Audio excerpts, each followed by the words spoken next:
Vira e mexe a gente fala sobre saúde aqui no Issa Bahia. Afinal, saúde é mesmo um tema que interessa a todos nós. E hoje a gente quer falar sobre a importância do apoio psicológico para quem recebe a notícia de que está com alguma doença grave, por exemplo, um câncer. Muitas vezes receber um diagnóstico de câncer pode gerar sentimentos negativos, sentimentos que afetam o comportamento dos pacientes, o que, não raro, resulta em questões relacionadas à saúde mental. A ajuda de um psicólogo, nesses casos, costuma ser fundamental. Quem a gente convidou para conversar conosco sobre o assunto é a psicóloga da Clínica Amo, Paula Xavier. Seja bem-vinda, um bom dia, Paula. Bom dia a todos, é uma honra estar aqui com vocês para falar de um tema tão importante. Eu fico aqui imaginando receber um diagnóstico de câncer, por exemplo, tem a sua importância, certamente muitos cuidados precisam ser tomados por parte do paciente, terapias, etc. e tal. Agora, quem acaba se deixando abalar pela notícia, cai em depressão, por exemplo, isso pode agravar ainda mais a situação, não é? Isso, e a gente pensa antes da depressão na tristeza, né? Que é um sentimento muito reativo, muito comum e esperado. Então, antes da gente pensar no transtorno depressivo, a gente vai pensar em reações que são naturais, né? Então, é um diagnóstico que a gente entende como ameaçador da vida, então por isso o impacto tão intenso. E a gente pensa que a tristeza pode fazer parte, especialmente nesse momento inicial, mas a gente espera que esse paciente e a família busquem recursos internos também para lidar com isso e conseguir conduzir o processo de uma forma mais serena. Você está falando na família, é fundamental a participação da família num momento como esse, não é verdade? Porque, de fato, em muitos casos, não é o fim do mundo, a gente sabe disso. Sim. Principalmente quando o câncer é diagnosticado no início, a gente sabe tem condições, as chances de recuperação acabam sendo maiores. Como que a família pode ajudar também, Paula? Então, a gente pensa na família não só como poder de ajuda, de contribuição nesse processo, mas como a forma como a família é afetada, né? Então, ela não precisa só participar, ela também sofre esse processo. A família, a gente percebe que adoece com o paciente, né? E aí eu falo isso por uma rotina que é completamente ajustada durante o diagnóstico e tratamento. Então, é uma família que ela é afetada e precisa também se reorganizar diante das novas demandas. Qual é o papel do psicólogo nesse momento? Qual é a mensagem que ele leva, seja para o paciente, seja para a família dele? Então, é a nossa compreensão de que a gente é um ser biopsicossocial e espiritual. Então, a gente não consegue ajudar o paciente pensando só nos cuidados com as demandas físicas dele.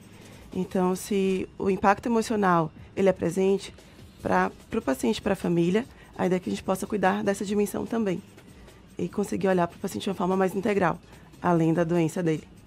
Acho que é bem isso. Paula Xavier, psicóloga da Clínica Amo, ela veio acompanhada de uma outra Paula, a Paula Dutra, que vivenciou um pouco dessa experiência, não é, Paula? Deixa eu chegar um pouquinho mais perto do microfone.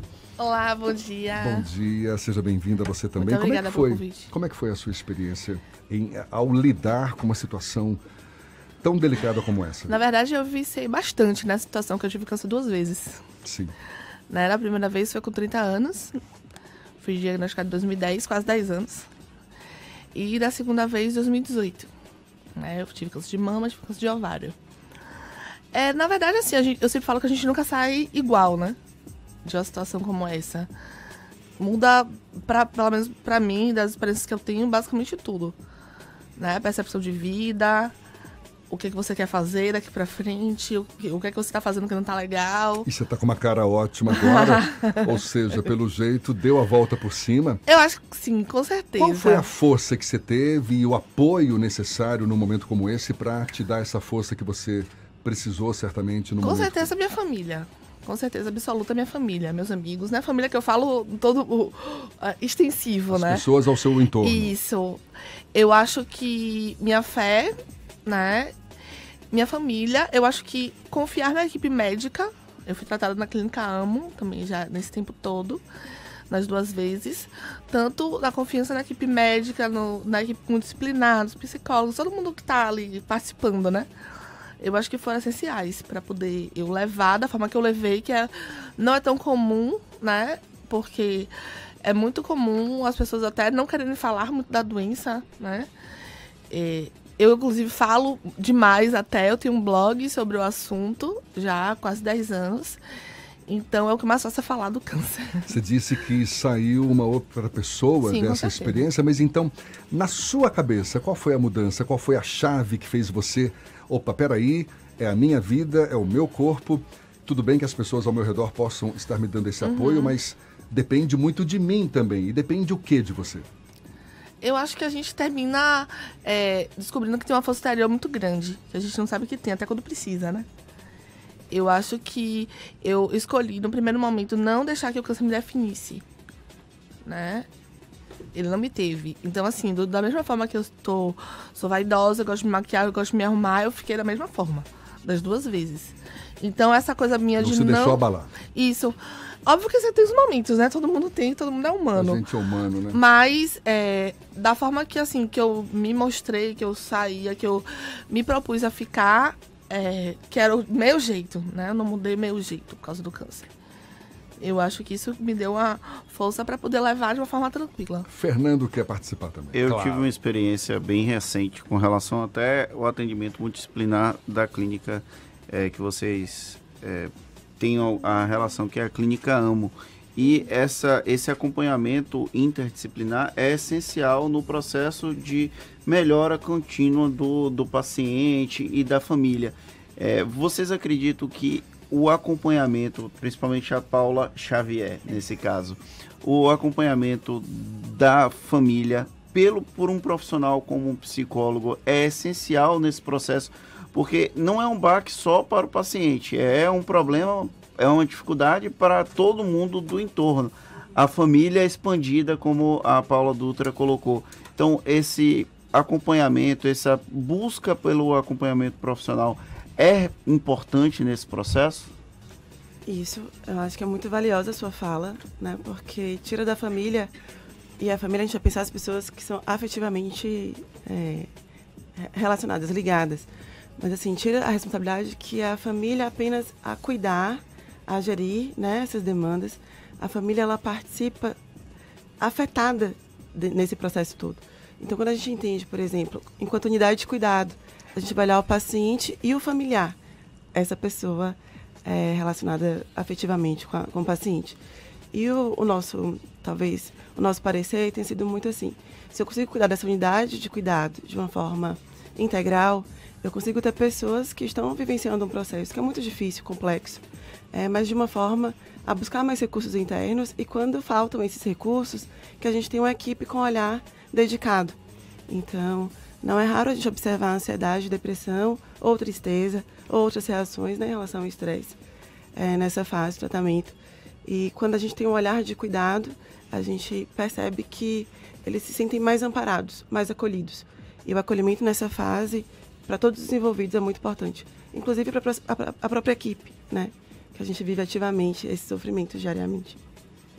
Eu voltando um pouco para a minha experiência, durante o processo de diagnóstico, a minha mãe teve um linfoma e aí teve uma recidiva.